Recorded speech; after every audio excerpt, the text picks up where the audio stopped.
బయట ఉండుంటే ఆ మొక్కకి వాల్యూ ఉండేది. తెలుగుదేశం పార్టీతో కలిసి ఉన్నప్పుడు ఇంకా అది కుదరదు. అంగనేటువంటిది ఎప్పుడు ఉంటుందంటే జనసేన భారతీయ జనతా పార్టీ కలిసి పోటీ చేస్తే గ్యారంటీగా 20-25 కొడతారు. అప్పుడు తెలుగుదేశం పార్టీ 60-70 దగ్గర ఉంటుంది. వీళ్ళకి కూడా అదే నెక్ టు నెక్ సిచ్యుయేషన్ అవుతుంది. అప్పుడు వీళ్ళు చీల్చే ఓటు వాళ్ళ ఓటమికైనా కారణం అవుతుంది, వీళ్ళ ఓటమికైనా కారణం అవుతుంది. ఇప్పుడు మనం చూడండి 13 చోట్ల ఇది మొన్న 8 గెలిచింది బీజేపీ తెలంగాణలో, 13 చోట్ల డిపాజిట్లు వచ్చినాయి. ఇది సెకండ్ వచ్చింది. అక్కడంతా కూడా కాంగ్రెస్ గెలిచింది, బీఆర్ఎస్ పోయి. అట్లాగే 3వ స్థానంలో ఉన్నటువంటిది ఇంకొక 20 ఏమో ఉంది. అట్లాంటి చోట్ల కూడా కాంగ్రెస్ పార్టీ గెలిచింది.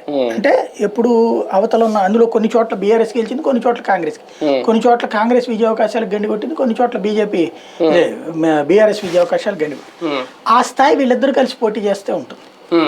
అలా లేకపోతే జయాపజయాలన్నటువంటిది వన్ సైడే ఉంటుంది, అటో ఇటో. ఇదేమి కాదు, అటో ఇటో ఉంటుంది, హంగనే ప్రసక్తే ఉండదు.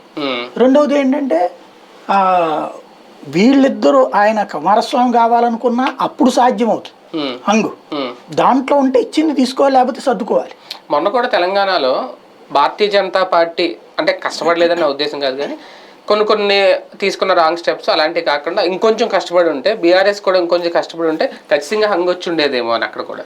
భారతీయ జనతా పార్టీ గనక ఒక్క 3 నెలల ముందు ఇదే బీసీ మంత్రం అనౌన్స్ చేసి బండి సంజయ్ని కంటిన్యూ చేసి, అదే సందర్భంలో ఈ